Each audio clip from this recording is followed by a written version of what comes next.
দীর্ঘদিন ধরে বাংলাদেশ ও ভারতের কূটনৈতিক সম্পর্কের বরফ গলানোর জন্য সম্পর্কের গোড়াপত্তনের আলোচনা হঠাৎ করেই থমকে যাওয়ার মুখে পড়েছে। এর পেছনে অন্যতম প্রধান কারণ ভারতে অবস্থানরত সাবেক প্রধানমন্ত্রী শেখ হাসিনার রাজনৈতিক কর্মকাণ্ড।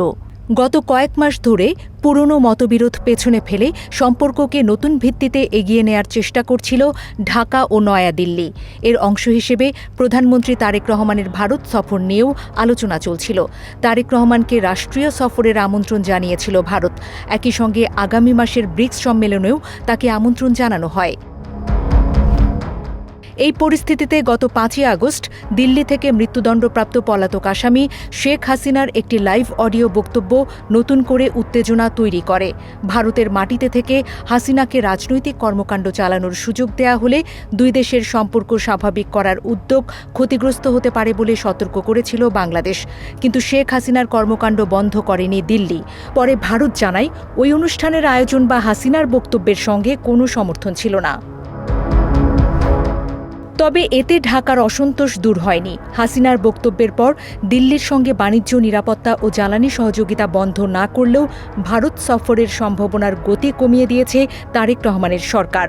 এতে একদিকে ভারতকে রাজনৈতিক বার্তা দেয়া হয়েছে, অন্যদিকে দেশের অভ্যন্তরেও শক্ত অবস্থানের ইঙ্গিত দেয়া হয়েছে।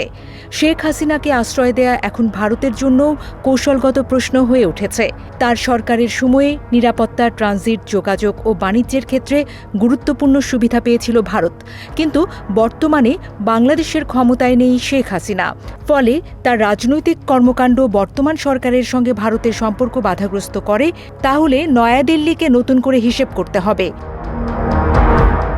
বাংলাদেশ ভারতের জন্য অত্যন্ত গুরুত্বপূর্ণ প্রতিবেশী। দুই দেশের প্রায় ৪,১০০ কিলোমিটার সীমান্ত রয়েছে। বাণিজ্য, ট্রানজিট, নিরাপত্তা, বিদ্যুৎ ও বঙ্গোপসাগরীয় যোগাযোগের ক্ষেত্রেও বাংলাদেশের গুরুত্ব রয়েছে। এছাড়া গঙ্গার পানি বণ্টন চুক্তির মেয়াদও এবছর শেষ হওয়ার কথা। এদিকে এই পরিস্থিতির মধ্যেই দুই দেশকে এগিয়ে যাওয়ার আহ্বান জানিয়েছেন ভারতীয় হাইকমিশনার দীনেশ ত্রিবেদী। তারেক রহমান ভারত সফরে গেলে তাকে সম্মানজনক অভ্যর্থনা দেয়া হবে বলেও আশ্বস্ত করেছেন তিনি। একই সঙ্গে বাংলাদেশ ভারত সম্পর্ককে সমান অংশীদারিত্বের সম্পর্ক হিসেবে উল্লেখ করেছেন ভারতীয় হাইকমিশনার। বিশেষজ্ঞরা বলছেন, বর্তমান পরিস্থিতিতে তারেক রহমানের ভারত সফর স্থগিত হলেও তা স্থায়ীভাবে বাতিল হওয়ার সম্ভাবনা কম। শেষ পর্যন্ত দুই দেশকেই শেখ হাসিনা ইস্যুর বাইরে নিজেদের দীর্ঘমেয়াদী স্বার্থ বিবেচনা করে সম্পর্ক এগিয়ে নিতে হবে। ঢাকার কৌশল এখন সম্পর্ক ছিন্ন না করে রাজনৈতিক বার্তা দেয়া।